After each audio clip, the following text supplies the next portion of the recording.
등을 돌리게 된 이유, 최 씨의 슈퍼 갑질 때문이었다고 합니다. 그런 다음에 노부장이 원하는 그 급여 체계를 못 맞춰주겠다. 독일은 세금을 많이 내야 되니까 200만 원 한국에서 붙여주겠다. 그래서 저는 그게 싫다고 하죠. 네. 온전하게 그러면 독일 직원이니까 독일에서 다 줘라. 그러니까 그러면 나가라. 자료를 모아야 되기 때문에 나갈 수 없는 상황이었던 거죠. 농단의 증거를 모으기 시작할 무렵 눈밖에 난 노 씨. 해고 통보에도 버티는 노 씨에게 돌아온 건 최순실의 응징. 인터넷도, 난방도, 음식도, 돈도 주지 않았다고 합니다. 먹을 수 있는 거라곤 간장과 밥, 배를 움켜잡고 버티며 모은 자료들을 갖고 귀국길에 오릅니다. 임금 체불에 항의하자 협박도 이어집니다. 뭐 절반 수준을 주시더라고요. 네. 예, 그러면서 나한테 그러면은 안 된다. 나 무서운 사람이다. 그러다 죽는다. 이런 얘기를 이제 그때 당시에 했죠, 저한테. 최순실의 배후를 짐작하면서 공포가 극대화됐다고 합니다. 독일에 있는 하이델베르크 가서 이제 저녁을 먹고 그냥 프랑크푸르트로 이제 모셔다 드리는데 이제 대통령을 언급을 하더라고요. 네. 아주 오래된 친한 언니 동생이다 이렇게 얘기를 하죠. 그래서 저는 거기서 더 이상 물어보진 않았어요. 왜 그러면 최순실의 성격상 더 이상 물어보면 네. 차단을 하고 이제 의심을 하면은 그 의상 샘플실 아시잖아요. 네. 압구정동에 있는 네네. 거기에서 작업을 했던 거예요. 그 의상실에서? 예. 그리고 영태한테 이 옷들은 뭐냐라고 물어봤더니 네. 대통령 옷을 만드는 곳이야. 그래서 이제 제가 이제 확신을 갖기 시작한 거예요. 국정농단 보도가 나오자 최순실은 독일에서 노 씨에게 전화를 걸어옵니다. 그 기사가 나오고 난 다음에 최순실이한테 저한테 전화가 오죠. 고영태를 빨리 찾아라. 근데 최순실이 그 얘기를 했어요, 저한테. 고영태를 빨리 해외로 보내라. 왜 안 그러면 기자들이 많이 붙을 수가 있다. 네. 그 다음에 얘 여기 있다가는 한국에 있다가는 죽는다. 네. 그 얘기를 하죠. 큰일 났네. 그러니까 예. 그한테 정신 바짝 차리고 걔네들이 네. 이게 완전히 그 조작품이고 얘네들이 네. 이거를 이거 훔쳐가지고 이렇게 했다는 걸로 몰아야 됐든 저걸로 해서 네. 이걸 하지 않으면 우리가 안 시키면 다 죽고. 인터뷰 중 그는 저에게 공포의 실체를 밝혀줄 자료가 있다고 말했습니다. 하지만 자료 공개는 잠시 망설이는 노 씨. 결국 고심 끝에 공개한 공포의 실체. 행정관으로부터 네. 이걸 전달받았는데 네. 어떻게 하냐 이렇게 말씀하신 거죠. 네. 문건의 출처는 청와대. 두려움을 갖게 하는 캐릭터라기보다도 그 자체는 두렵지는 않죠. 네. 근데 청와대라는 거와 그다음에 뭐 국정원이라던가 이렇게 얼마든지 이렇게 움직일 수 있는 그 박근혜라는 유산이 있었기 때문에 최초로 공개하는 문건, 미르재단 관련 질문, 재단 조직 체계, 이사회 사태 배경과 이유 등. 바로 첫날 검찰에서 조사받은 내용이 그대로 적혀 있었습니다. 착수적 검토라고 언급된 부분. 법적 검토를 담당하는 청와대 부서는 이 사람. 나는 가서 솔직히 다 얘기하고 싶은데 네. 벌써 위에서 청와대 쪽에 정동구 이사장이 조사받은 내용을 답하기. 위에서 보고 있다면은 누가 가서 이런 얘기를 하냐. 진짜 그 공포감 같은 걸 느끼셨겠어요. 답변이 곤란한 질문에는 잘 모르는 것으로. 재단 참여 계기는 정경련으로 75억 기부는 기억 안 나는 것으로 등등 예상 질의응답이 적혀 있었습니다. 청와대가 이렇게 개입한다면 과연 수사가 제대로 될까? 검찰에 협조하려던 노 씨는 잠시 고민에 빠집니다. 일단 검찰에 가서 조사 받기 전에 문건 이런 거를 전달받았는데 어느 누가 와서 올바른 말을 하겠습니까? 제가 그 얘기를 하죠. 그러니까는 검사님도 깜짝 놀라시는 거죠. 그래서 이제 검사님께 자신 있으시냐고 그랬더니 이제 검사님도 못 벗을 각오로 자신 있게 하겠다. 그러고 난 다음에 검사님 앞에서 제가 영태한테 전화를 하죠. 영태야, 이제 너도 믿어도 될 것 같다. 신변이 노출됐지만 청문회는 그들에게 의외의 기회를 줍니다. 국민들한테 이제 얘기를 하면서 조금씩 이제 내려놓기 시작한 거죠, 두려움을. 최 씨는 어떨까? 모든 집에 다 밝히실 의향이 있으신 거예요? 네, 좀 뭐, 아쉽거나 하지 못했던 말. 아직 시간이 많이 남았는데 뭐 아쉽거나 뭐 이런 건 아직 없습니다. 하지만 이날 이후 고 씨는 자취를 감추고 맙니다. 그리고 잠적설, 해외 도피설 등 온갖 추측들이 난무합니다. 저도 운동선수고 영태도 운동선수지만 네. 저는 대학교 때 총학생회장 출신이에요. 네, 그리고 좀 강단이 있고 좀 강한 반면에 영태는 좀 약해요. 저랑 뭐 요 근래 뭐 통화했을 때는 네. 뭐라고? 최순실하고의 그 재판에서는 네. 내가 당당히 나가서 다 증인을 하겠다, 증언을 하겠다라고 얘기는 했어요. 그런데 헌재 변론에서 최순실은 이렇게 말했습니다. 국정농단 주도 세력은 오히려 노승일, 고영태다. 고영태와 노승일이 어떻게 청와대를 알아서 네. 청와대를 어떻게 움직여서 정부의 정책을 어떻게 관여를 해서 종합형 스포츠 클럽을 만들고 그다음 재단을 만들 때 저희가 어떻게 해서 정경련한테 만들어 달라고 하고 이런 부분들이 진짜 말이 안 되는 거죠. 이거는 최순실 그다음에 박근혜가 아니었으면 될 부분도 아니었던 거예요. 뭐 잘못하면 칼 맞아 죽는 수도 있어. 이게 잖아 목숨보다 중요한 게 돈 아니야 그 사람들은. 이 돈에 대해서 제일 많이 알고 있는 사람 나니까 털어내면 골 때리니까 이거 생명의 위험을 느끼고 있다고 하면 내줘. 그러면 행복 되지 않을 거냐. 불안, 강박. 그럴 만한 이유가 있습니다. 최태민 사망 당시 누군가 폭력배를 보냈다는 주장. 만약에 대비하는 건 습관이 됐습니다. 증언 이후 석 달 사이 전화기를 수시로 바꿨습니다. 우리가 지금 관심을 받고 있으니까 지금 뭐 이렇지만 관심 밖에 벗어나잖아요. 그러면 그때 우리가 가는 거야. 부정부패를 일삼는 거에 대해서 어떤 누군가는 용기 있게 이거를 나타내주지 않겠냐. 근데 내가 갖고 있었으니 내가 하겠다. 저희가 만난 제보자들의 공포에는 분명 실체가 있었습니다. 그리고 그 공포의 발신자는 바로 권력입니다.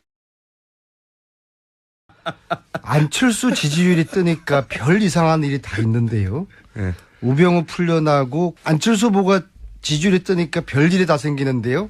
우병우 풀려나고 고영태 구속되죠. 내부자인 고영태가 현관문까지 부숴가면서까지 체포당할 사람인가. 네, 네. 우병우 검찰이 국민을 우습게 하는 것이죠. 어젯밤에 제가 노승일을 만났습니다. 노승일, 자신도 네. 검찰에게 보복당할 수 있다고 각오한다고. 검찰이 자기 이런 식으로 체포하거나 노영태처럼 하면은 자기는 하여튼 검찰 앞에 빨가벗고 자기가 출두하겠다고 그런 이야기 하면서 분노를 좀 자아내고 있고요. 또 어제 최순실이가 안민석을 수사하라고 법정에서 외쳤습니다. 참 이게 묘하게 돌아가죠. 근데 그렇게 법정에서 외쳤던 것도 3년 기획서라고 연결될 수 있는 거군요. 또 그러고 보니까 뉴스공장이 입조심하라고 방통위 1차 징계를 받았지 않습니까? 의원님 때문에요. 저 때문이죠. 그리고 네. 다음 주에는 2차 중징계 절차에 들어간다고 제가 의원님 때문에요. 들었는데 저 때문입니다. 근데 네. 제가 뉴스공장에서 안철수 혼밥 논란을 야기했고 이것을 김어준 공장장이 제지하지 않았다고 안철수 측에서 항의를 했고 방통위가 징계를 했어요. 저는 안철수 후보의 불편한 진실을 말했을 뿐입니다. 안철수 후보와 제가 같은 상임위에서 지난 1년 동안 활동을 했어요. 그런데 저희 당 의원들과 1년 동안에 밥 한 끼 차 한 잔 하지 않았어요. 혼밥의 문제가 아니라 소통의 문제를 제가 지적한 거죠. 저는 지도자는 능력보다는 성격이 중요하다고 봅니다. 국민들이 박근혜에게 쏘갔는데 안철수 후보의 불편한 지지를 말했다고 방송에 재갈을 물리는 것이 박근혜와 뭐가 틀립니까? 이런 비열한 행위 중단하고 이거는 안철수 후보가 저와 김어준과 뉴스공장에게 직접 사과하지 않으면은 안철수 후보의 또 다른 진실을 시리즈로 국민들에게 제가 말씀드리겠습니다. 그런데 오늘은 제가 일단 저 정 PD가 올해의 최우수 PD까지 상을 받은 분인데 저 PD가 잘리게 생겼어요. 그래서 오늘은 일단 제가 이 분노를 담아서 항의하는 의미에서 오늘은 일단 저 스스로의 자기 금열로 뉴스공장 탄압과 언론 탄압에 저항할 것입니다. 어떻게 해요? 자기 금열에 들어가겠습니다. 할 말 다 하셨으면서 무슨 자기 할 말 금열을 다 한 거고 지금부터 방송 시간은 안민석 의원은 무언으로 침묵으로 일관하시는 거죠? 그러면? 침묵이 아니라 자기 금열 그럼- 저의 저항을 표현하겠습니다. 제가 좀 전에 듣기에도 침묵이 금이고 침묵이 침묵으로. 최고의 의원님이 어떻게 침묵합니까? 제가 장담하는데. 안철수 의원의 뭐 진실을 이렇게 이야기하는 것은 좋은데 또 조금 전에 이 방송에서 비열하다 뭐 이런 언어는 좀 자제되어져야 그리고 여기 국민의당이 하는 것 없지 같아요. 않습니까? 항의를, 반론을 제기할. 그래서 이제 제가 중간에 개입해가지고 중간중간에 얘기를 해야 하는데 의원님이 뭘 아시다시피 안민석 의원은 대한민국에 누가 말기도 저 대책이 없는 분 아니에요? 제가 지금 이 순간에 가신다면서요. 제가 지금 이 순간에 예술가들이 느끼는 자기 검열 고통 그리고 기자들이 느끼는 자기 검열의 고통을 느끼고 있어요. 표정은 근데 왜 이렇게 밝으세요? 별로 밝지는 않은 얼굴인데. 안 된다. 나 무서운 사람이다. 그러다 죽는다. 이런 얘기를 이제 그때 당시에 했죠, 저한테. 최순실의 배후를 짐작하면서 공포가 극대화됐다고 합니다. 독일에 있는 하이델베르크 가서 이제 저녁을 먹고 그냥 프랑크푸르트로 이제 모셔다 드리는데 이제 대통령을 언급을 하더라고요. 아주 오래된 친한 언니 동생이다 이렇게 얘기를 하죠. 그래서 저는 거기서 더 이상 물어보진 않았어요. 왜 그러면 최순실의 성격상 더 이상 물어보면 차단을 하고 이제 의심을 하면은 그 의상 샘플실 아시잖아요. 압구정동에 있는 거기에서 작업을 했던 거예요. 그 의상실에서? 예. 그래서 영태한테 이 옷들은 뭐냐라고 물어봤더니 대통령 옷을 만드는 곳이야. 그래서 이제 제가 이제 확신을 갖기 시작한 거예요. 국정농단 보도가 나오자 최순실은 독일에서 노 씨에게 전화를 걸어옵니다. 문건의 출처는 청와대. 두려움을 갖게 하는 캐릭터라기보다도 그 자체는 두렵지는 않죠. 근데 청와대라는 거와 그다음에 뭐 국정원이라던가 이렇게 얼마든지 이렇게 움직일 수 있는 그 박근혜라는 우산이 있었기 때문에 최초로 공개하는 문건, 미르재단 관련 질문, 재단 조직 체계, 이사회 사태 배경과 이유 등 바로 첫날 검찰에서 조사받은 내용이 그대로 적혀 있었습니다. 착수적 검토라고 언급된 부분. 법적 검토를 담당하는 청와대 부서는 이 사람. 나는 가서 솔직히 다 얘기하고 싶은데 벌써 위에서 청와대 쪽에 정동구 이사장이 조사받은 내용을 위에서 보고 있다면은 누가 가서 이런 얘기를 하냐. 진짜 그 공포감 같은 걸 느끼셨겠어요. 답변이 곤란한 질문에는 잘 모르는 것으로. 재단 참여 계기는 정경련으로 75억 기부는 기억 안 나는 것으로 등등 예상 질의 응답이 적혀 있었습니다. 청와대가 이렇게 개입한다면 과연 수사가 제대로 될까? 검찰에 협조하려던 노 씨는 잠시 고민에 빠집니다. 일단 검찰에 가서 조사 받기 전에 문건을 이런 거를 전달받았는데 어느 누가 와서 올바른 말을 하겠습니까? 제가 그 얘기를 하죠. 그러니까는 검사님도 깜짝 놀라시는 거죠. 그래서 이제 검사님께 자신 있으시냐고 그랬더니 이제 검사님도 못 벗을 각오로 자신 있게 하겠다. 그러고 난 다음에 검사님 앞에서 제가 영태한테 전화를 하죠. 영태야, 이제 너도 믿어도 될 것 같다. 신변이 노출됐지만 청문회는 그들에게 의외의 기회를 줍니다. 국민들한테 이제 얘기를 하면서 조금씩 이제 내려놓기 시작한 거죠, 두려움을. 태 씨는 어떨까? 모든 집에 다 밝히시. 등을 돌리게 된 이유, 최 씨의 슈퍼 갑질 때문이었다고 합니다. 그런 다음에 노부장이 원하는 그 급여 체계를 못 맞춰주겠다. 독일은 세금을 많이 내야 되니까 200만 원 한국에서 붙여주겠다. 그래서 저는 그게 싫다고 하죠. 온전하게 그러면 독일 직원이니까 독일에서 다 줘라. 그러니까 그러면 나가라. 자료를 모아야 되기 때문에 나갈 수 없는 상황이었던 거죠. 농단의 증거를 모으기 시작할 무렵 눈밖에 난 노 씨. 해고 통보에도 버티는 노 씨에게 돌아온 건 최순실의 응징.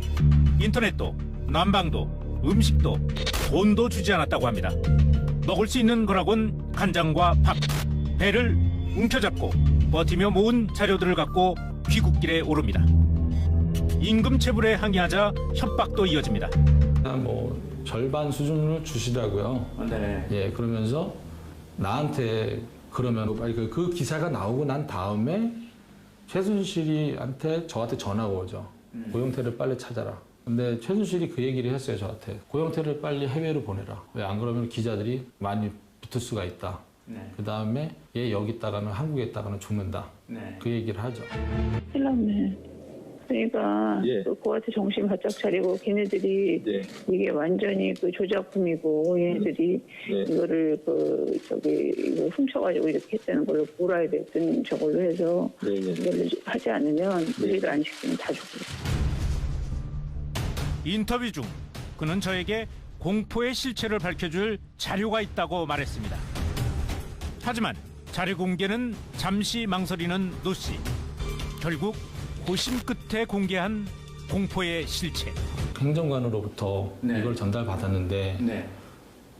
어떻게 하냐 이렇게 말씀하신 거죠.